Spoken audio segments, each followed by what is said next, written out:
हम ही से चुरा लो और शाहरुख खान बनने की ज़रूरत नहीं है, कुछ नहीं होता अभी के टाइम में।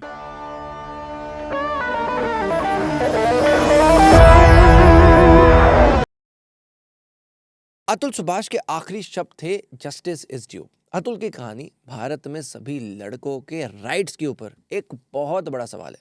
हम लड़कियों की बात तो अक्सर करते हैं, हमेशा करेंगे भी, पर आज बात लड़कों की करनी है। इसलिए हमारे साथ हैं स्वाति शर्मा, साइकोलॉजिस्ट हैं, Delhi Mahila Aayog, Tihar jail, ministry of women and child development, government agencies के साथ काम करने के बाद स्वाति ने बताया कि किस तरह से लड़कों को मोस्ट ऑफ द केसेस में फंसाया जाता है। हमने अतुल के केस को इन डेप्थ समझने की कोशिश करी, इन फ्यूचर क्या होगा उनकी वाइफ के बारे में जानने की कोशिश करी, लड़कों को जो हनी ट्रैप किया जा रहा है, जो स्कैम्स चल रहे हैं और किन किन बातों का स्पेशली ध्यान रखना चाहिए। आज मैटर जस्टिस का है। अतुल तो चले गए, पर अतुल की आवाज़ को जिंदा रखना हमारा फ़र्ज़ है। वीडियो को ज़रूर शेयर कीजिएगा। Ma'am, thank you so much अपना टाइम निकालने के लिए, इतने शॉर्ट नोटिस पे इस पॉडकास्ट को करने के लिए। आज का टॉपिक मैं सभी लड़कों के बिहाफ पर करना चाहता हूँ जी, क्योंकि चीज़ें अब इतनी बढ़ रही हैं कि अतुल सुभाष की कहानी ने पूरे देश के ऊपर एक तरह का कलंक लगा दिया है। एक सिस्टम जो कि हमारे लिए था, उसी सिस्टम ने आज एक इंसान को इतना मजबूर कर दिया कि उसने खुदकुशी कर ली। तो आज के एपिसोड में हम बहुत सारी डिस्कशन करने वाले हैं जी, लड़कों के लॉस के बारे में बात करने वाले हैं नहीं हैं, किस तरह से जितने भी लड़के हैं अपनी लाइफ में अगर वो किसी रिलेशनशिप में आते हैं, जी, किन बातों का उनको ध्यान रखना चाहिए, लीगली वो किस तरह फंस सकते हैं, और इस मैटर को हम इन डेप्थ आज हम समझने वाले हैं।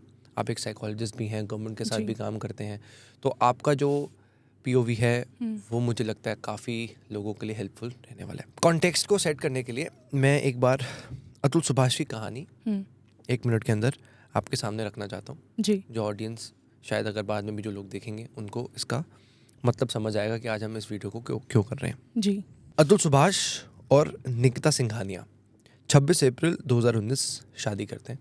जी, 8 महीने बाद ये डिवोर्स करते हैं।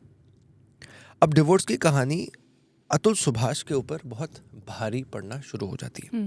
अतुल जो कि एक एआई इंजीनियर है, बेंगलोर में काम करते हैं, जन्म इनका उत्तर प्रदेश में हुआ।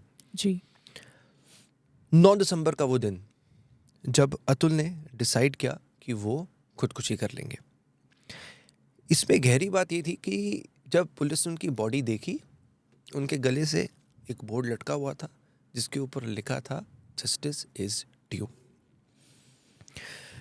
अपनी इस खुदकुशी के साथ अतुल ने एक 24 पन्ने का नोट दिया, 81 मिनट की एक वीडियो बनाई जिसमें उन्होंने अपनी हरासमेंट के बारे में अच्छे से बताया, किस जी, तरह से उनकी वाइफ ने उनके ऊपर 9 झूठे केसेस फाइल करे, उन्होंने एलिगेशंस लगाई कि उनके ऊपर इतना प्रेशर बनाया गया कि आज उनको ऐसा एक्सट्रीम स्टेप उठाना पड़ा। अगर मैं बात करूं निकिता सिंघानिया की, तो एक एमएनसी एक्सेंचर में काम करती हैं। जी, ये भी एक इंजीनियर हैं, साथ में एमबीए फाइनेंस किया है। अब जो बच्चा था इनका, एक 4 साल का बच्चा भी था जो कि वाइफ के साथ रहता था। अतुल की सैलरी 84,000 रुपीज़, जिसमें से वो एलुमनी यानी बीवी की मेंटेनेंस के लिए, बच्चे की मेंटेनेंस के लिए हर महीने 40,000 रुपये ऑलरेडी देते थे।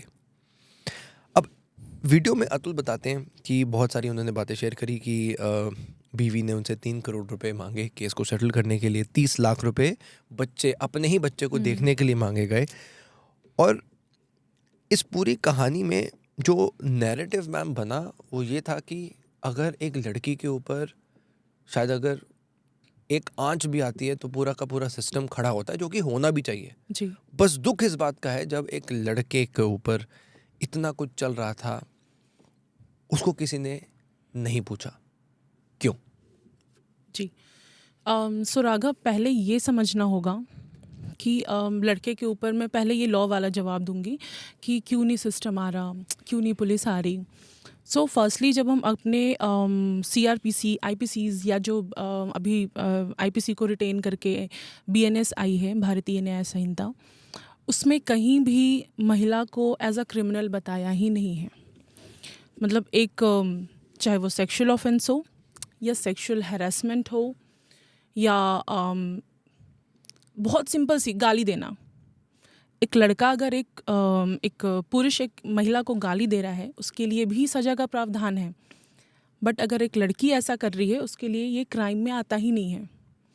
तो ये एक बहुत बड़ा है कि वहाँ पे हमने प्री अज्यूम कर लिया है कि जो पुरुष है वो तो क्रिमिनल ही है या वो ही ये क्राइम कर सकता है। मर्डर, रेप ये हमारे लिए बना ही नहीं है, स्त्रियों के लिए। और शायद जब ये लॉज बन रहे थे तब ऐसा हो भी रहा था, है ना। हमारे पास एक्सट्रीम डाउरी डेथ के केसेस आते हैं, एक्सट्रीम डोमेस्टिक वायलेंस के केसेस आते हैं, थ्रेड्स बहुत एक्सट्रीम होते हैं, एसिड अटैक्स देखा है हमने, कितना सीवियर होता है ना। तो रियल एग्जांपल्स भी हैं हमारे पास और हो भी रहे थे पहले भी और आज भी। शायद हम जब यहाँ डिस्कशन कर रहे हैं किसी एक के साथ मोलेस्टेशन हो रहा होगा, है ना। तो रियल केसेस थे, इसलिए ऐसा प्रावधान लाया गया। बट कभी भी अगर लॉ बनेगा तो उस चीज़ का सदुपयोग भी होगा और दुरुपयोग भी होगा। एंड ये जो गिरोह चल रहा है आजकल लड़कों को ट्रैप करने का, चाहे आपने पहले हनी ट्रैप्स भी सुने होंगे, आजकल क्लब्स में ट्रैप किया जाता है। आपको कॉल है, अब टिंडर, बम्बल वगैरह पे लड़के मिलेंगे, बात करेंगे, या जीवन साथी किसी भी XYZ ऐसे ऑनलाइन ऐप पे एक पर्टिकुलर उनका वो जो गिरोह होगा, गैंग होगा, उसका उस क्लब के साथ पहले से सेटलमेंट है। वहाँ पे उस लड़के को बुलाया जाएगा, वो बहुत महंगी महंगी चीज़ें ऑर्डर करेगी और लास्ट में अचानक से गायब। लड़का ढूंढ रहा है, अब उस पर आ गई, अब उसको वो बिल भी पे करना है, अब वो नहीं कर पा रहा है तो उसके अलावा पैसे, तो इनडायरेक्टली उस गैंग और उसने पैसे अर्न कर लिए ऐसे। लड़का सोच रहा है अब तुमने जब एक ऑनलाइन प्लेटफॉर्म से कनेक्शन बनाया, तुम्हारे पास कोई प्रूफ भी नहीं है कि तुम कंप्लेन करो, करेक्ट, ना ही आपके पास उसकी आइडेंटिटी कार्ड है, ना कुछ है, राइट। तो इस तरीके से बहुत सारे गैंग्स एक्टिव हैं। शादी का है, शादी की जाती है अच्छे से। एक मूवी भी आई थी हमारे यहाँ, डॉली की डोली, शादी होती है फिर फरार हो जाती हैं पैसा लेके। तो ये सब चीज़ें तो बहुत पहले से चली आ रही हैं हमारे यहाँ लड़कों के खिलाफ। बट प्रॉब्लम बस यहाँ पे यही है कि ये कहीं पे ऐसा मेंशन ही नहीं है कि एक महिला भी ऐसा कर सकती है। अगर हम एडल्ट्री का ही एग्जाम्पल लें, अगर एक पुरुष गिल्टी पाया जाता है एडल्ट्री में तो सज़ा का प्रावधान है, बट महिला छूट जाती है। गलत तो दोनों ने किया ना, दोनों क्रिमिनल ऑफेंस कर रहे हैं। अगर एडल्ट्री एक पुरुष के लिए क्राइम है तो एक महिला के लिए भी है, बट महिला छूट जाती है। उल्टा एक केस था एडल्ट्री का जिसमें पति को पता चल जाता है कि उनकी वाइफ का किसी के साथ संबंध है, नॉट जस्ट ऐसे लवी डबी बट फिजिकल रिलेशंस भी हैं। वो वार्न करता है, इन लॉज को बुलाता है, बातें होती हैं, सब कुछ होता है, गिड़गिड़ाना, माफ़ करना, चलो माफ़ कर दो, ये होता है, माफ़ी वगैरह हो गई। लड़के को भी लगता है ना कि भाई मेरे भी तो परिवार की इज्जत है, चलो ठीक है कर लेते हैं। एंड बट वाइफ कंटिन्यू रखती हैं ये रिलेशन। अब जब पति ने उनको दोबारा पकड़ा है तो उनको वो कह रही कि मैं तुम पे डोमेस्टिक वायलेंस का केस लगाऊंगी, मैं तुम्हें डाउरी के केसेस में फंसाऊंगी।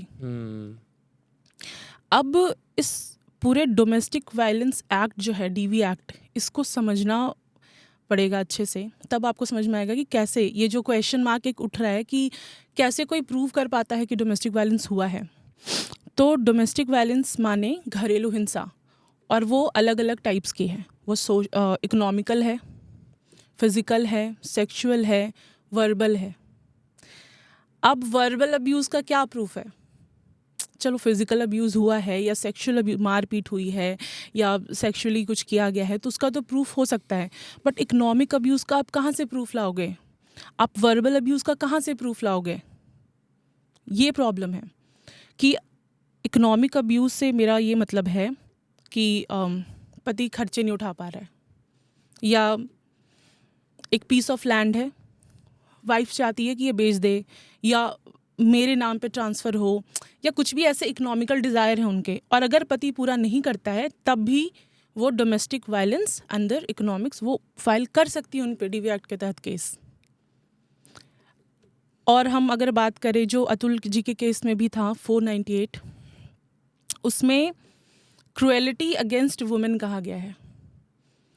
मतलब अब उस क्रुएलिटी की डिफिनेशन नहीं है, मेंटल भी हो सकती है, फिजिकल भी हो सकती है, वर्बल भी।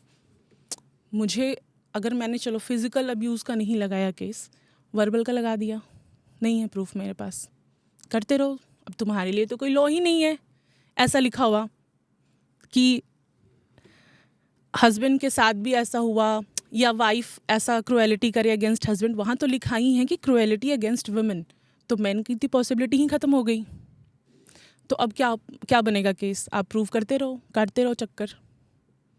ये प्रॉब्लमेटिक है। मैम प्रॉब्लमेटिक ये भी है कि जिस जी। तरह से अतुल जी ने बताया कि उनको 40 बार बेंगलोर से जहाँ पर कोर्ट था जी। वहाँ पर आना पड़ रहा था, और एक इंसान जो कॉर्पोरेट में काम कर रहा है उसके लिए लिए छुट्टियाँ लेना बहुत मुश्किल है। सबसे बड़ा ही चीज़ है कि यार छुट्टियाँ एक ही छुट्टी मिल जाए।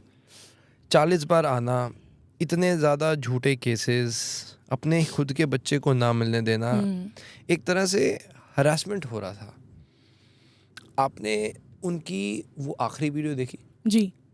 तो आपने उसको क्या कैसे एनालाइज किया? क्या आपको बातें लगी जो आपको खुद बहुत पिंच हुई? सबसे पहले राघव, सुसाइड एक ऐसा मैटर है जिसको बहुत मतलब इमोशनल पेन भी है, सोसाइटल फेलियर भी है, सब आप कह सकते हैं। क्योंकि जब हम सुसाइडल के केसेस देखते हैं, एज अ साइकोलॉजिस्ट मैं देखती हूँ, तो हम पहले लिथैलिटी देखते हैं कि सच में सुसाइड करना है, आइडिएशन हाई है या नहीं। अब अगर कोई आपसे कह रहा है कि मैं ना नैपथलीन बॉल खा लूँगी, लड़ रहा है, तो मुझे भी पता है कि नैपथलीन बॉल से मैं मरूंगी नहीं, ठीक है। लेकिन जिसको मरना होता है वो ऐसे स्टेटमेंट्स नहीं देगा, वो मतलब बहुत एक्सट्रीम पेन में होता है, आपको वो इंसान खुश दिखेगा, प्रिटेंड करेगा खुश रहने का। आपको पता लगाना पड़ता है कि अच्छा इसमें सुसाइडल आइडिएशन भी है, निकलवाना पड़ता है भाई कि कभी कुछ ऐसा थॉट तो नहीं आया, कभी विचार तो नहीं आ रहा मन में ऐसा। तो मतलब बहुत ज़्यादा एक्सट्रीम पेन होती है जिसको शायद हम माप भी नहीं सकते, तब इंसान ये कदम उठाता है। एंड जो उनकी वीडियो थी उसमें वो साफ साफ दिख रहा था। पहली बात कि अतुल एक सिंपल सी फैमिली से बिहार से बिलोंग करते थे। एंड जब आप एक बहुत छोटी सी गांव से आते हो, शहर से आते हो, और आप बहुत बिल्ट करके धीरे धीरे उस पायदान पे पहुंचते हो, तो आपके लिए इज्जत सबसे बड़ी चीज़ हो जाती है कि मैंने या जो मेरे पिताजी हैं उन्होंने जो ये 40-50 साल में बनाया है, हाय उस पर तो दाग लग गया। कोई नहीं समझता कि ये डीवी का एक्ट झूठा लगा है, डाउरी झूठा लगा है, या फॉल्स एलिगेशंस हैं, ये सब बहुत सेकेंडरी चीज़ है। पहले तो सोसाइटी नहीं आपको जीने देती है, वो एक रहता है कि वो जो मेरी 50 साल की पूंजी थी ना वो ख़त्म हो गई, पैसे से बड़ी। वो भी इनके वीडियो में दिखा। दूसरा जो वाइफ का माइंडसेट है, मुझे वो थोड़ा सा लगा कि from the psychologist point of view मुझे सही नहीं लगा कि एक आई थिंक आधे घंटे के अराउंड जब आप वो वीडियो देखेंगे तब क्योंकि इन पे अतुल पे अननेचुरल सेक्सुअल ऑफेंस भी लगा है कि उन्होंने अपनी बीवी को फोर्स किया for having unnatural sex. But Atul अपनी वीडियो में बता रहे हैं, and this takes a lot of courage for a man to say कि ऐसा ऐसा डिमांड कर रही थी या कुछ भी। क्योंकि जब तक लड़की आपकी गर्लफ्रेंड है ना, शायद लड़के कुछ ना कुछ बोल देते हैं या मजाक मस्ती कर लेते हैं अपनी गर्लफ्रेंड या फ्रेंड के नाम पे, बट शायद जब वो बीवी बन जाती है और वो भी उसके बच्चे की माँ, तब एक रिस्पेक्ट तो आ ही जाता है, देखा जाता है मोस्टली मेन में कि वो फिर उसके लिए डिमीनिंग बातें नहीं कहते हैं। बट अतुल ने ये मेंशन किया है कि उनके अननेचुरल डिमांड्स होते थे, जैसे कि she has this habit of अपने हस्बैंड के आर्म पीट को लिक करना, ये उन्होंने बोला है। Having a lot of oral sex, force करना, इवन दो अतुल अगर थके हैं, वो ना कह रहे हैं ही इज़ हैविंग हेड एक और बॉडी एक, और मे बी उन्होंने ऐसा मेंशन किया है कि अगर मैं पूरे दिन थका हूँ, हारा हूँ, फिर भी मुझे फोर्स किया जा रहा है to have sex. And his wife was like कि वेरी अनहाइजीनिक उनके अकॉर्डिंग, कि वो 4-5 दिन तक नहाती नहीं थी, even though she has to breast feed a baby. तो उस वक्त तो आपको हाइजीन का वैसे भी ध्यान रखना चाहिए। तो यहाँ पे बहुत सारे पॉइंट्स हैं राघव, कि क्या वो पोस्टपार्टम से डील कर रही थी, पोस्टपार्टम डिप्रेशन से डील कर रही थी कि वो नहा भी नहीं पा रही थी, ब्रश भी नहीं कर पा रही थी, अपना ध्यान नहीं रख पा रही थी, या फिर क्या पॉर्न का इन्फ्लुएंस है उन पे। मतलब एक सेक्सुअल डिसफंक्शन भी हम कह सकते हैं कि over into the sex, because see porn से लोग इन्फ्लुएंस होते हैं and they adopt this like unnatural habits of sex, जो कि रियल लाइफ में नहीं फॉलो हो सकता. वो पेड एक्टर्स हैं, दे आर प्रिटेंडिंग, वो एक्टिंग कर रहे हैं. रियल लाइफ में तो it's all about intimacy, it's all about emotional bond जो बनता है पति पत्नी में. तो और एक बहुत बड़ी बात कही अतुल ने कि जब हम ये कहते हैं कि औरत का ना होता है, अगर उसने ना कह दिया तो ना, तो पुरुषों की ना भी ना होती है. एंड हम ये अपने आप में बहुत बड़ा स्टेटमेंट है कि हमने मैरिटल के धारा बनाए हैं, कानून बनाए हैं, which is very good and this is happening, होता है marital. But marital again main के साथ भी हो सकता है, बिकॉज व्हाट आई फील कि crime is gender neutral. Crime का कोई जेंडर नहीं होता, वो महिला भी कर सकती है, पुरुष भी कर सकता है और तीसरा जेंडर भी कर सकता है. तो ये जो उन्होंने बात कही वो मुझे बहुत हर्टफुल लगी कि चलो ठीक है, इंसान ये चीज़ें तो बर्दाश्त कर लेता है कि डीवी के एक्ट डीवी एक्ट लग गया, डाउरी लग गई, ये सब तो चलो ठीक है. बट ये जो एलिगेशंस लगे plus the pain of not meeting his child, वो बहुत उनके लिए अनबियरेबल था. एंड दिस पेन की जो मैंने इज्जत कमाई वो सब ख़त्म. राइट. एक मैम बहुत ही इम्पोर्टेंट इंसिडेंट है जो कि इस केस को बहुत हाईलाइट करता है, वो है 21 मार्च का. अतुल बताते हैं कि वो कोर्ट में थे, जज उनको कहती हैं कि आप इस केस को सेटल क्यों नहीं कर लेते. जी. अतुल कहते हैं कि मैं तो करना चाहता हूँ पर यही लोग नहीं कर रहे. पहले ये 1 करोड़ रुपए मांग कर रहे थे, पर इंटरिम मेंटेनेंस ऑर्डर के बाद अब ये 3 करोड़ मांग कर रहे हैं. अब इसमें जज का रिप्लाई बड़ा, उन्होंने कहा कि आपके पास होंगे इसीलिए ही वो मांग कर रहे होंगे. अतुल ने बताया कि मैम मैं हैरास हो रहा हूँ, मैं इतनी दूर आ रहा हूँ, मैं काम करता हूँ, मेरे पे केसेस हैं, बच्चे. जज ने बोला तो क्या हुआ, वो आपकी बीवी है. अतुल ने कहा कि अगर आप एनसीआरबी का डेटा देखेंगे तो लाखों मर्द खुदकुशी कर रहे हैं इन झूठे केसेस की वजह से. अब इस पर उनकी वाइफ निकिता कहती हैं आप क्यों नहीं कर लेते. अब यहाँ पे एक बहुत बड़ी चीज हुई कि जज हंसने लग जाती है.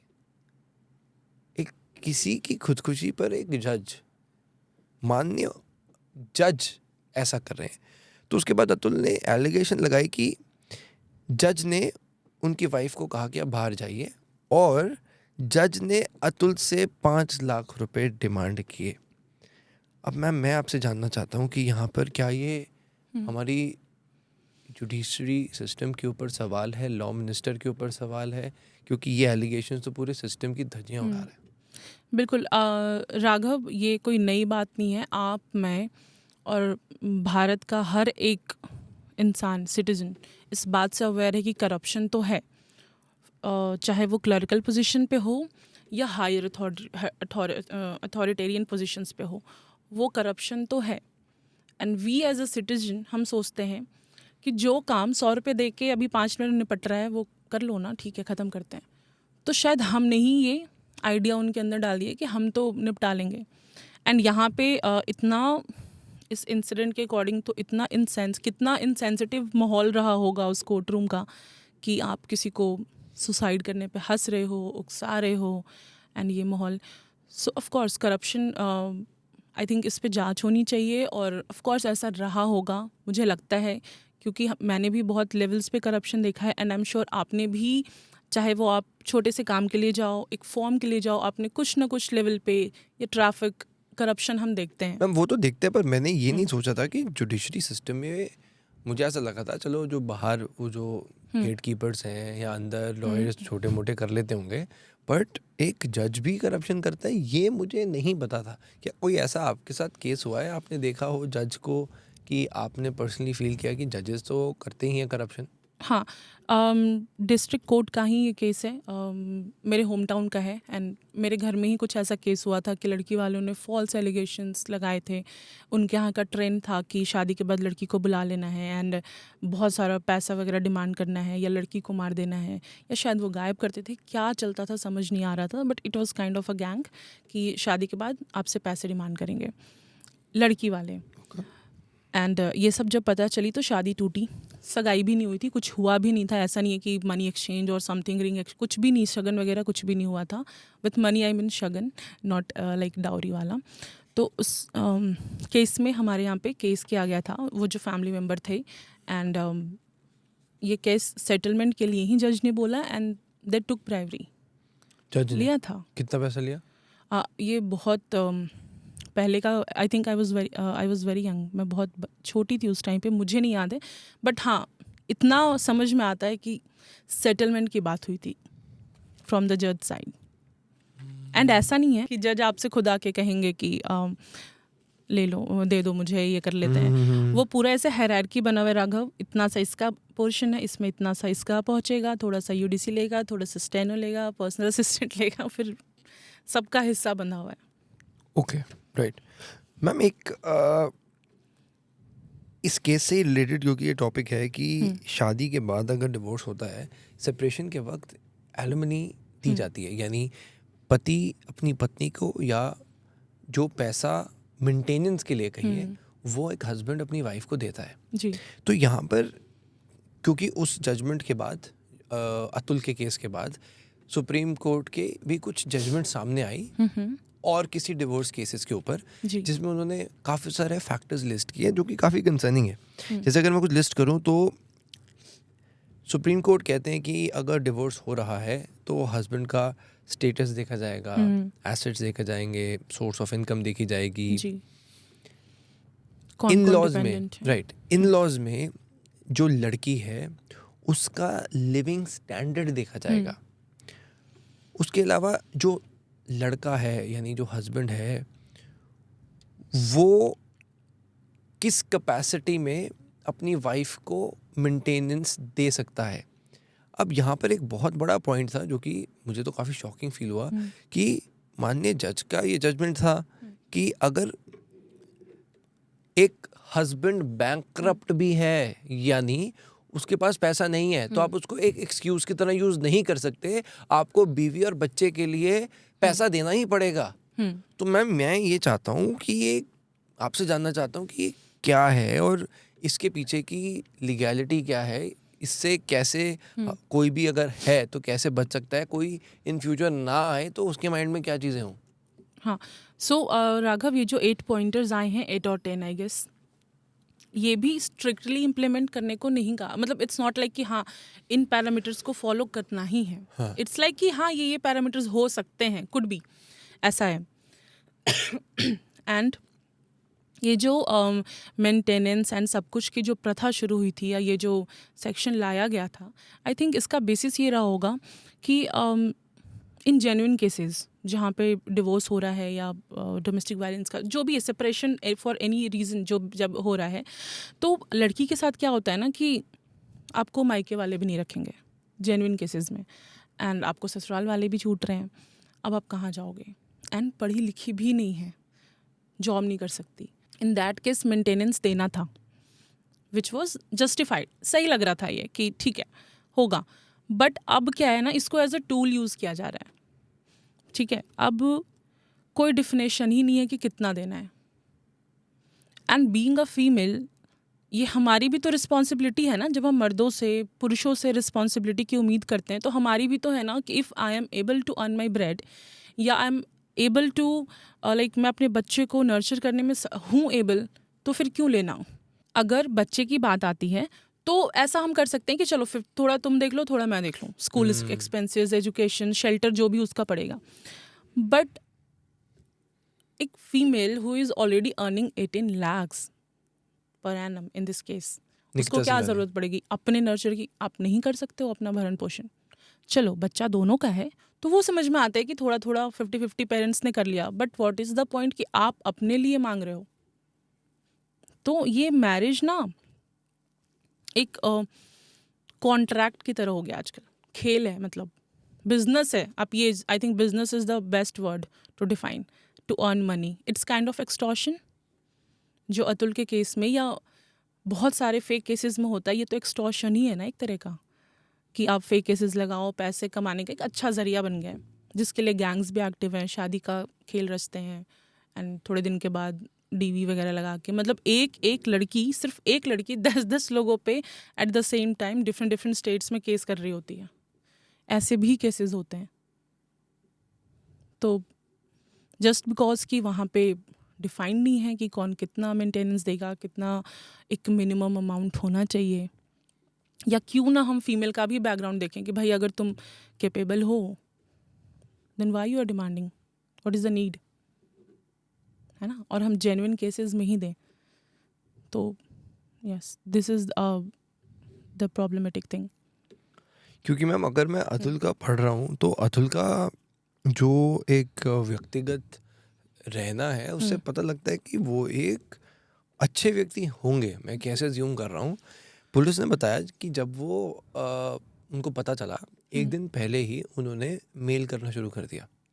जैसे उन्होंने सुप्रीम कोर्ट, हाई कोर्ट, कुछ अच्छा। एनजीओज को उन्होंने अपनी वीडियोस भेजना शुरू किया। अब पॉसिबली रात को होगा तो शायद कोई एक्टिव नहीं होगा, तो लोगों ने सुबह देखा होगा। और मुझे हैरानी आई कि जब उन्होंने ये किया और पुलिस उनके घर पे आई तो उन्होंने उनके टेबल पे देखा, वहाँ पे लिखा हुआ था Day 1, Day 2, Day 3। इस तरह से उन्होंने पूरी जर्नी मैप की थी कि मैं कब करने वाला हूँ। अब इतनी प्लानिंग से कोई बंदा चल रहा, मतलब बेवकूफ़ व्यक्ति नहीं है, इतना रिस्पॉन्सिबल व्यक्ति। सोचो, जो बंदा उसको पता है कि वो खुदकुशी करने वाला है।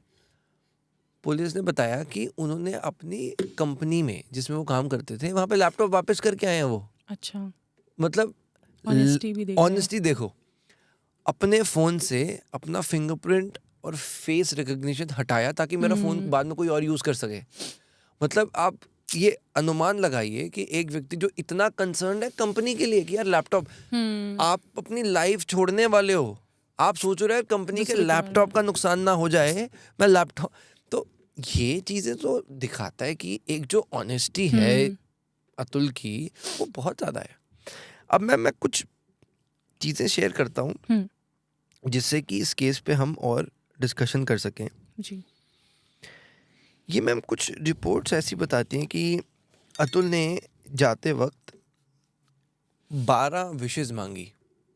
उन्होंने बोला कि वो चाहते हैं कि इस, काफ़ी सारे पॉइंटर्स हैं बट अगर समराइज़ करके मैं बताऊं तो उन्होंने बोला कि मैं अब इस केस को ख़त्म, आगे मैं क्या चाहता हूं। उन्होंने बोला बहुत चीज़ थी कि मेरी बीवी को मेरा शव देखने ना दिया जाए।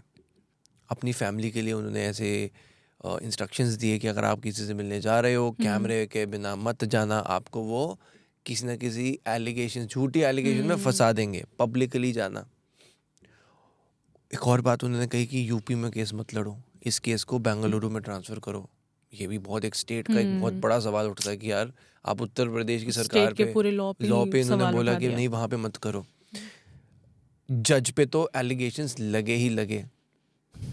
इन्होंने एक बड़ी इमोशनल लाइन कही कि अगर मुझे जस्टिस नहीं मिलता तो मेरी अस्थियों को कोर्ट के बाहर गटर में फेंक देना।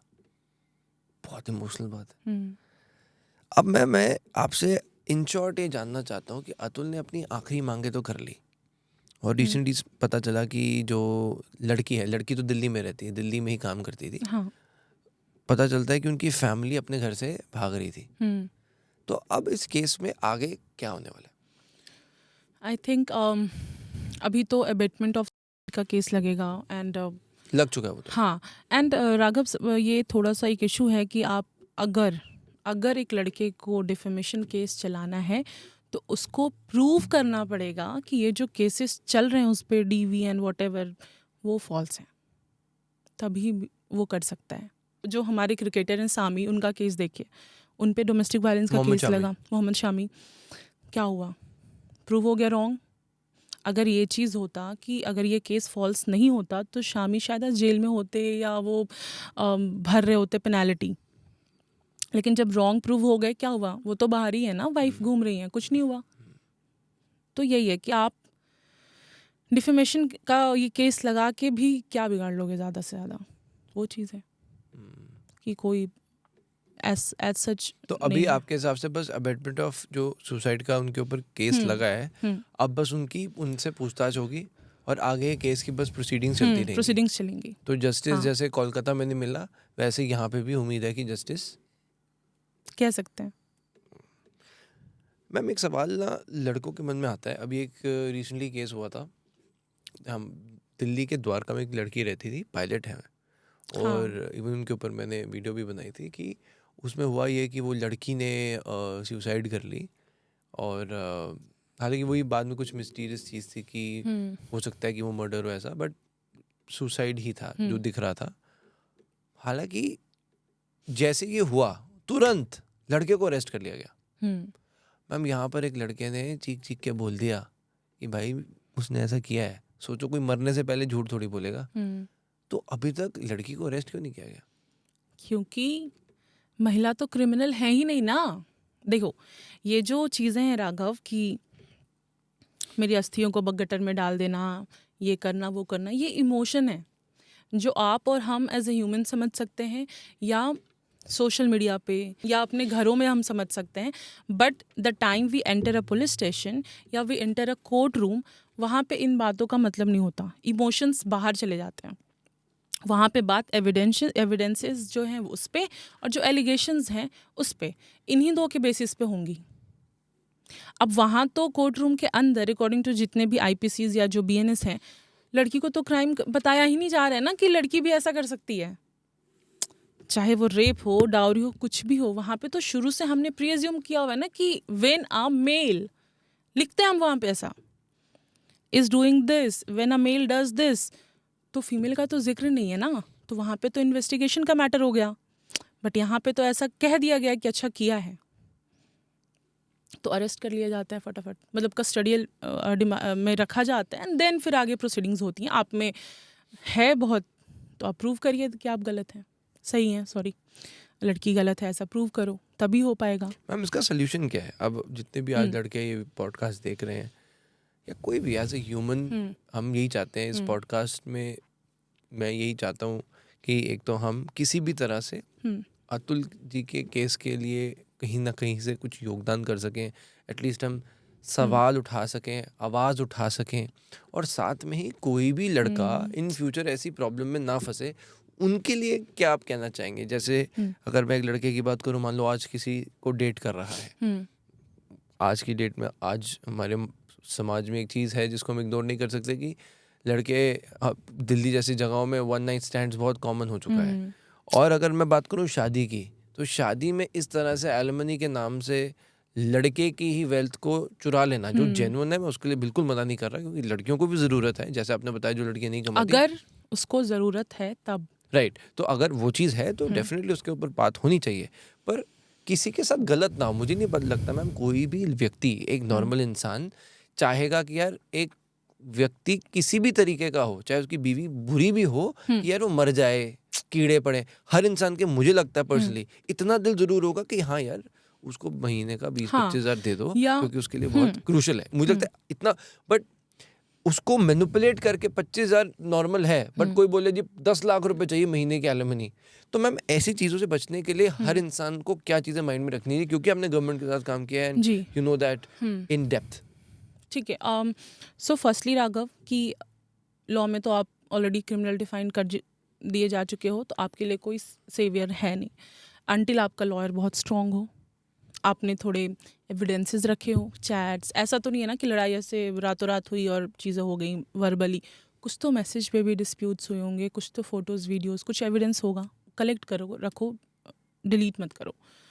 एंड दूसरा, शादी के केसेस में मैं पहले बात करूँगी, एफिडेविट करो द टाइम ऑफ शादी से, मतलब उससे पहले जब आप बातचीत होते रहती है, फैमिली वाले मिल लेते हैं, चीज़ें होती हैं कि कितना देना है, लेना है ना, तो सब का बिल रखो, कुछ भी बिना पक्के बिल का मत खरीदो, एंड कीप दैट बिल। वो आपको अगर आगे फ्यूचर में डाउरी लगता है तो it will help you, literally it will help you, it can save you. In fact affidavit बनवाओ कि भाई हमारा इतना खर्चा हुआ, तुम्हारा इतना खर्चा हुआ, इतनी की लेन देन हुई, ठीक है। जो एक दो और म्यूचुअल कंसेंट्स बनाने हैं वो बना लो, एंड देन उसको रखो। आप अपना मैरिज आप रजिस्टर करो ना करो, ये काम ज़रूर कर लो, ये एक सेवियर हो सकता है।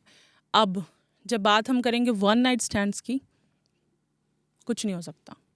जब आप एक रात के बाद कनेक्शन में ही नहीं हो, अब उस रात में आपको लूट लिया जाए, कुछ भी किया जाए, कुछ नहीं हो सकता। अगर मैम वन नाइट स्टैंड के बाद अगर कोई लड़की कह दे कि मैं इंटॉक्सिकेटेड थी या मैं किसी तरह से होश में नहीं थी या मे बी उसको कुछ भी फील हो, उसने अगर कंप्लेंट कर कह दी तो सकती लड़के है। के लिए वो चीज़ बिल्कुल कह सकती है। जो 375 सेक्शन है उसमें को डिफाइन किया गया है कंसेंट। मतलब मैं नॉर्मली आपको बताऊंगी कि आपको कहा गया है कि मेल ऑर्गन फीमेल को या तो उसके रिप्रोडक्टिव ऑर्गन, माउथ या यूरेथ्रा, एनस, कहीं पे भी अगर पेनिट्रेशन हो रहा है तो दैट इज़, या उससे फोर्सफुली करवाया जा रहा है, दैट इज़ ऑल्सो। इस तरीके से डिफिनेशन है। अब कंसेंट को कैसे डिफाइन किया गया है वो मैं आपको बताऊंगी कि या तो मैंने ना कहा, खुले खुले लड़की कह रही है कि नहीं, then of course it is, but intoxication की हालत में ना हाँ कहा था, मतलब मना नहीं किया था, लेकिन अब when I am back into that होश Conscious, में, तो अब मैं कह रही हूँ कि नहीं मेरा तो रेप हुआ, मैंने तो नशे में हाँ कहा था। एक और है कि या तो आप 18 साल से नीचे के हो, तो अगर आप कंसेंट दे भी रहे हो फिर भी वो रेप होगा अगर जुवेनाइल का केस है। इंटॉक्सिकेशन वाला आपको बताया। इसके अलावा लड़की बोल नहीं सकती है, मतलब वो अपना कंसेंट देने में सक्षम नहीं है तब भी।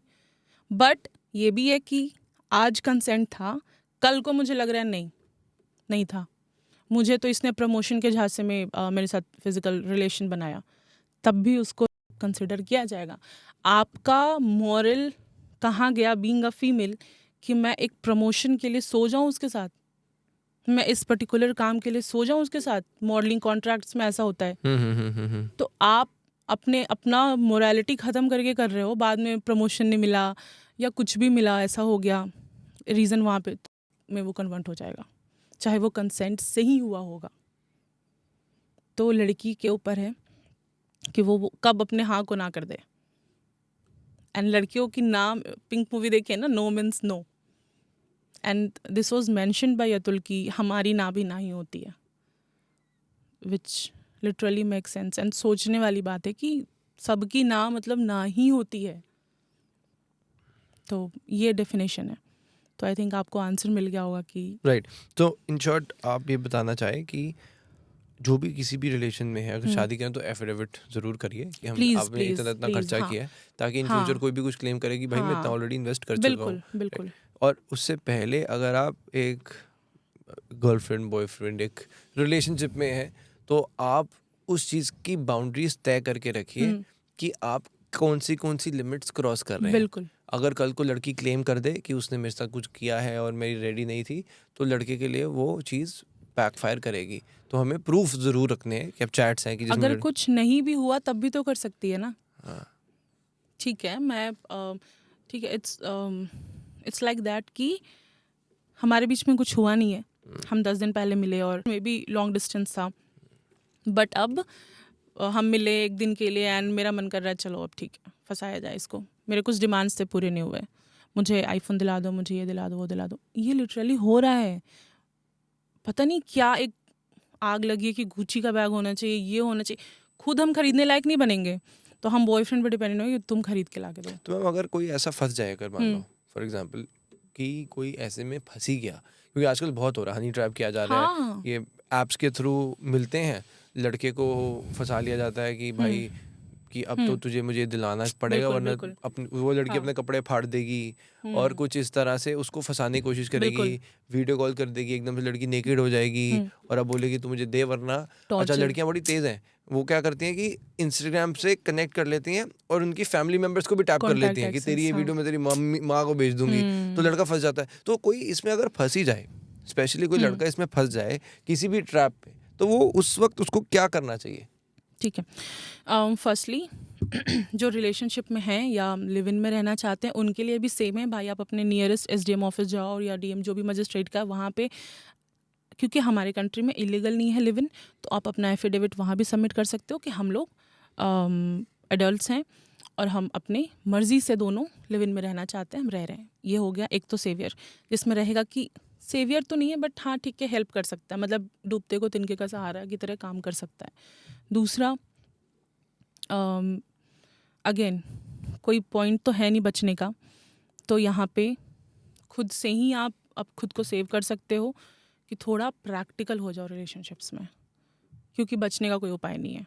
मैं फ्रैंकली कह रही हूँ, कोई उपाय नहीं है अनटिल आपका लॉयर बहुत तेज़ तरार हो, है ना। एंड ये जो आपने बताया वीडियो वाला, तो इसको हम वॉयरिज्म के अंदर देखते हैं, सेक्शन मुझे याद नहीं है, जिसमें कहा जाता है कि अगेन मेल किसी फीमेल को रिकॉर्ड कर ले, या उसकी न्यूड फोटोज़ वीडियोज़ उसके फ़ोन में हो, या किसी को रिकॉर्ड करे नहाते हुए, या व्हाइल हैविंग सेक्स किसी को रिकॉर्ड करे।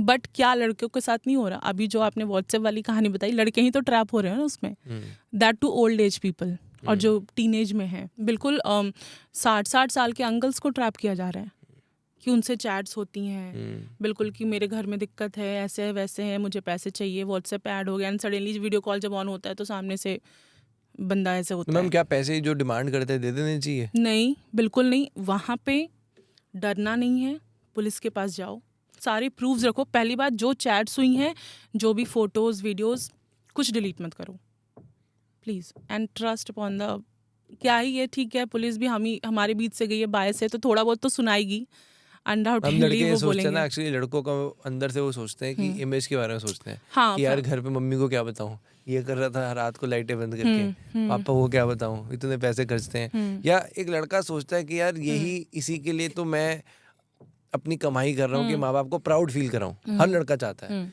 पर अब वो कहेगा, वो किस मुंह से जाएगा, आप बताओ ना। वो लड़का, वो तो है, मैं समझ गई, बट अगर हम लीगली चलें तो पुलिस आपकी हेल्प करेगी इसमें। फिर मतलब 24 घंटे के अंदर अंदर उस प्रूफ के साथ रहो, एंड ये नहीं बोलना है कि रुक रुक मैं बताती हूँ। मतलब ऐसा होता है, मेरे साथ एक केस आया था मेरे पास, उसमें ये होता है कि बच्चा के उसको जब मैंने बताया कि बच्चा ऐसे ऐसे वी कैन सेव यू, तो वो कॉल करके कह रहे हैं कि मैं बताता हूँ। तो द टाइम उनको पता चलेगा ना कि ये तो डर ही नहीं रहा है, इसके अंदर से डर खत्म हो गया, तो वो गायब हो जाता है।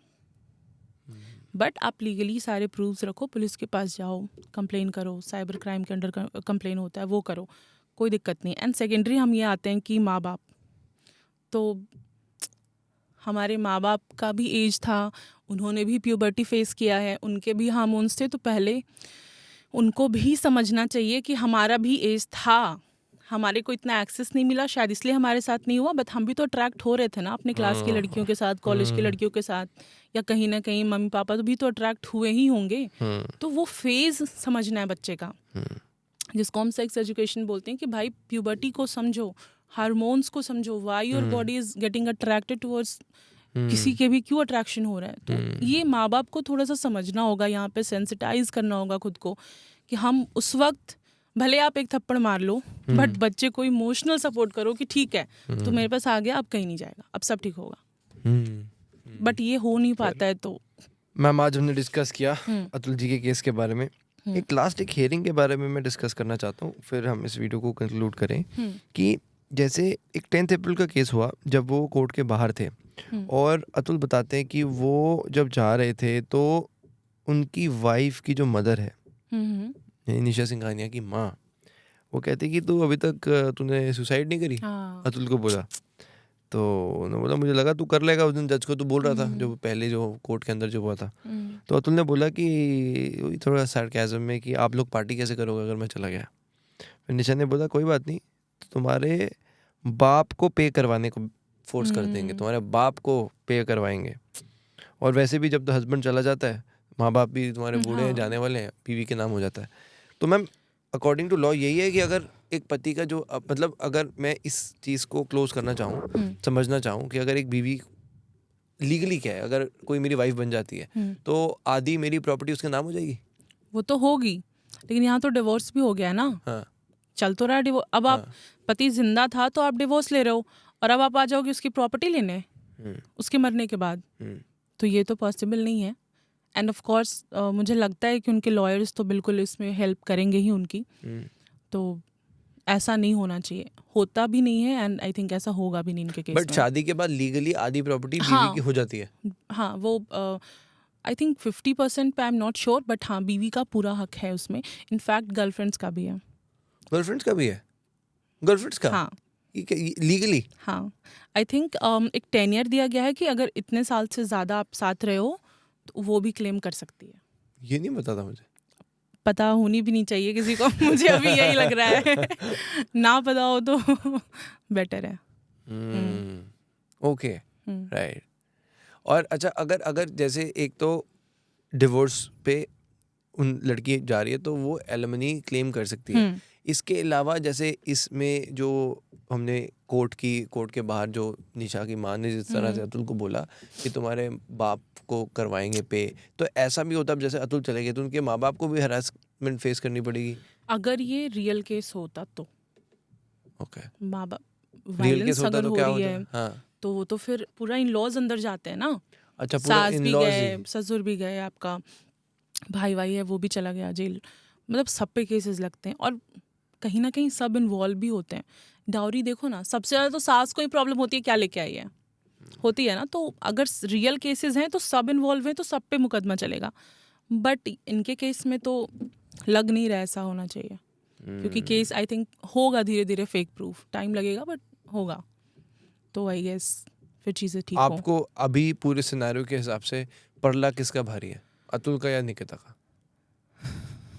जस्ट क्योंकि निकिता के मम्मी और भाई भाग चुके हैं एंड उनका वीडियो भी है हाँ। स्केप करते हुए, तो शायद थोड़ा एक ये स्ट्रॉन्ग पॉइंट है कि आप भागे क्यों, if you are not wrong क्यों गए ये। और अगर अतुल ने इतना कुछ बोला है तो शायद कुछ एविडेंस रखा हो उनके फ़ोन में, लैपटॉप में, मे बी रहा होगा कुछ। ऐसा नहीं होता ना कि डिवोर्स की बात चल रही है तो पति पत्नी कनेक्ट ही नहीं रहते हैं, कुछ तो चैट्स होती हैं। क्योंकि मैंने तो देखा है मेरे क्लाइंट्स का कि बीच बीच में प्यार मोहब्बत की भी बातें होने लग जाती हैं, समटाइम्स पिघलने लगती है लड़की, क्या रहने देते हैं, कल तो बहुत अच्छे से बात किया, तो चैट्स तो होती ही रहती हैं। तो मे बी कुछ एविडेंस हो इनके पास कि इनको। मैम बच्चे का थोड़ा सा बताओ, हमने बच्चे के बारे में डिस्कस किया। शिखर धवन का मुझे बड़ा बुरा सा लगता है, जैसे उनका देखते हैं कि वो अपनी बीवी को उन्होंने बताया कि शादी भी बहुत कम समय की हुई उनकी, और उससे ज़्यादा तो वो दूर रहे हैं जितनी उनकी शादी नहीं हुई। डिवोर्स के नाम पे करोड़ों रुपए दे चुके हैं, ऑस्ट्रेलिया में भी उनको घर दे रहे हैं। वो आई थिंक लड़की मंथली वो पे कर रहे हैं ना maintenance, around 17,000 Australian dollar I guess. हाँ वही, और ये तो है साथ में प्रॉपर्टीज में भी काफ़ी बड़ा क्लेम कर रही है उनकी वाइफ। अब मैं मेन पॉइंट आता है, चलो अब जब कोई बहुत पैसा कमा लेता है तो पैसे के बाद इंसान के रिश्ते मायने रखते हैं, उसके लिए रिश्ता ही है पैसा। जिसने सब देख लिया उसके लिए क्या ही गाड़ी या क्या ही कोई होटल, तो उसको रिलेशंस बहुत मैटर इंसान करता है। तो उनका जो बेटा है वो काफ़ी वीडियोस आती हैं, शिखर धवन भी ना काफ़ी इमोशनल हो रहे होते हैं। तो बर्थडे पे पोस्ट डाला था इतना इमोशनल हो गया। हाँ, जोरावर धवन। तो मैम मुझे ये बताओ कि जो बच्चा है ये बीवी के पास क्यों चला जाता है जब सेपरेशन हो रहा होता है, तो वो बच्चा पति के पास क्यों नहीं आता? सी एक कस्टडियल रूल में ये होता है कि अगर 5 साल तक की उम्र है तो माँ को ही कस्टडी मिलेगी, चाहे कुछ भी हो। बट हाँ 5 साल से बड़ा है तो फिर अगर फादर का पड़ला भारी है कि इन लॉज बहुत अच्छे हैं, और मतलब पूरा ऐसे एनालिसिस करके इस कंक्लूजन पे आया जाए कि नो, अगर ये ज़्यादा अच्छा देखभाल कर सकता है तो फिर मिल जाती है फादर को कस्टडी। बट अदरवाइज़ माँ को ही मिलने के चांसेस हायर होते हैं, क्योंकि सी यहाँ पे थोड़ा सा इमोशन वाला पार्ट है राघव, कि बच्चा माँ से ज़्यादा इमोशनली कनेक्टेड होता है। वो देखा जाता है कि माँ तो उसका इमोशनल वेलबिंग पे भी काम करेगी, उसको social support, psychological support, nurture तो वो है ही, तो करती है। इस एंगल को देखा जाता है। बट हाँ ऐसे भी केसेस हैं जहाँ पे फादर को कस्टडी मिली है, जहाँ पे लगा है कि नहीं कर सकते हैं। बच्चे का भरण पोषण, जो न्यूट्रिशन है, जो केयर एंड प्रोटेक्शन है, वो फादर ज़्यादा बेटर कर सकता है in terms of finances and everything, emotions. तो फिर अगर आप अतुल का केस देखें तो उन्होंने काफ़ी सवाल उठाए निकिता की मॉरल्स के ऊपर कि ये तो क्या ही मेरे बच्चों को वैल्यू देगी, और जो उनकी विशेस थी उसमें उन्होंने एक पॉइंट लिखा कि मेरे बच्चे की कस्टडी मेरे माँ बाप को दे दो, वो बच्चे को अच्छी से रेज कर पाएंगे एटलीस्ट। तो मैम आपको नहीं लगता इस केस में उनके अपने ही बच्चे को उनके अगेंस्ट यूज़ किया जा रहा है? हाँ, क्योंकि बच्चा यहाँ 5 साल से छोटा है ना।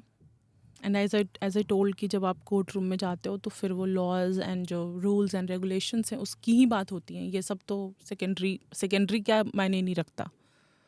तो अगर हम लॉफुली देखें तो फिर तो निकिता को ही जानी मिलेगी कस्टडी, क्योंकि 5 साल से छोटा है बच्चा।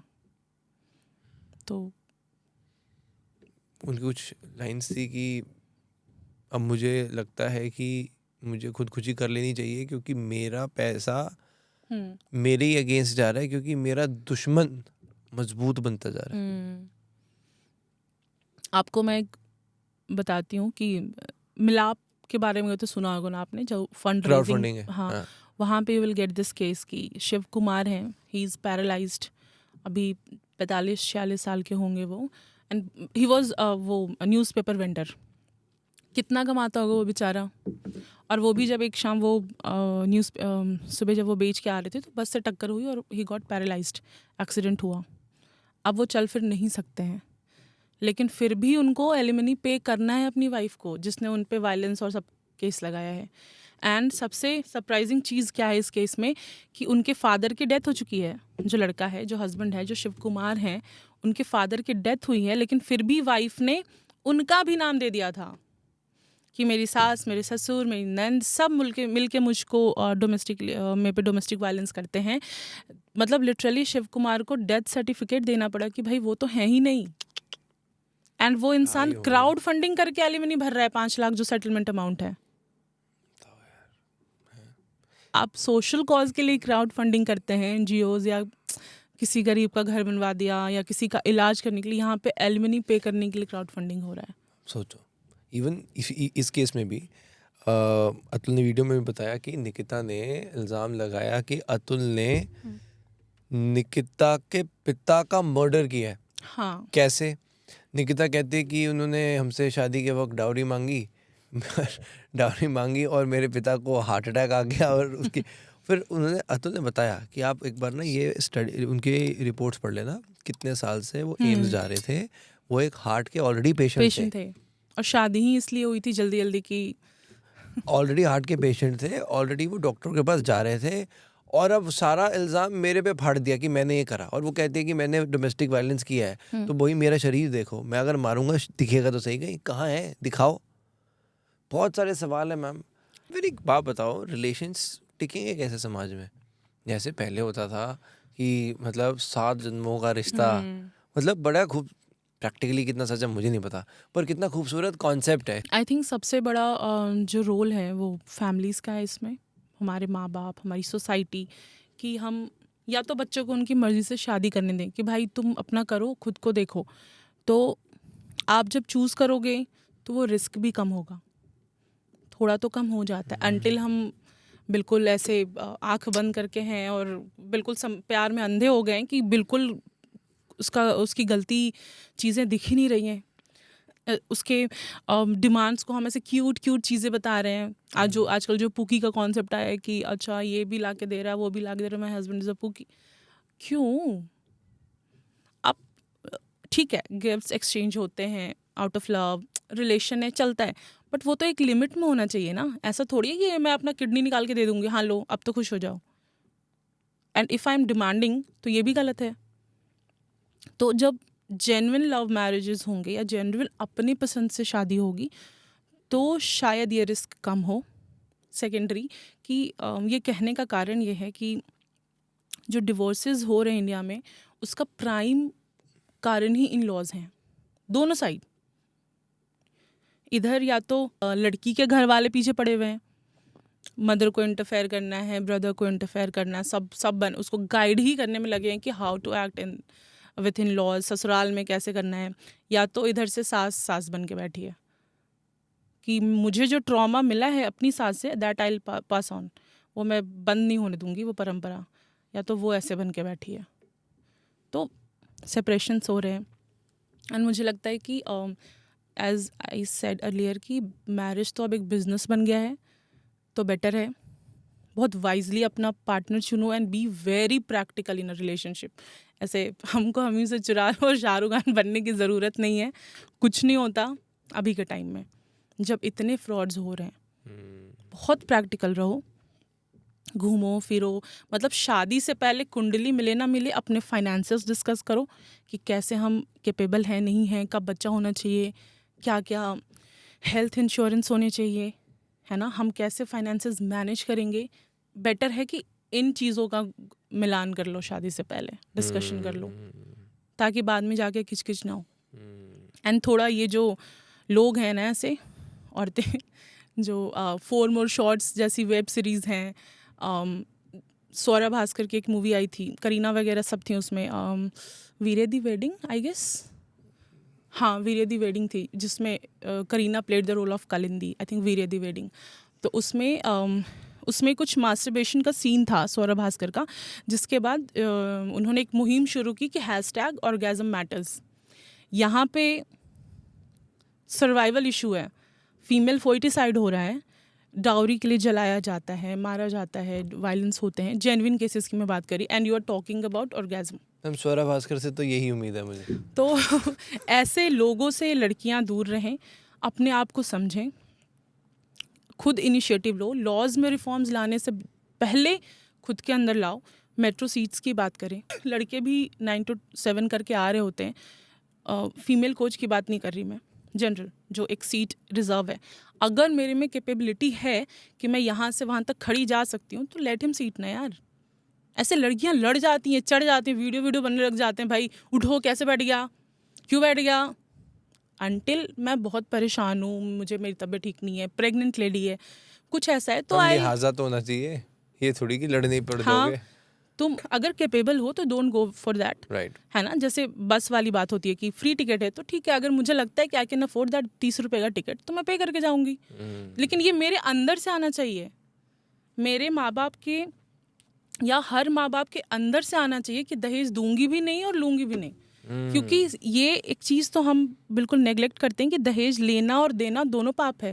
अब लोग मैम ये तो दोनों आजकल crime बोल है। देते हैं कि लेना नहीं है, कि भाई हाँ बट चाहिए। हाँ हाँ, यही कि लोगों को पता है कि भाई हमें देना नहीं है, पर लेने वक्त कोई बंदा नहीं सोचता और कि ये गिफ्ट हाँ। है, गिफ्ट है, ये प्यार है हमारी तरफ से, हाँ ये प्यार है, गाड़ियाँ खड़ी हैं, ये प्यार।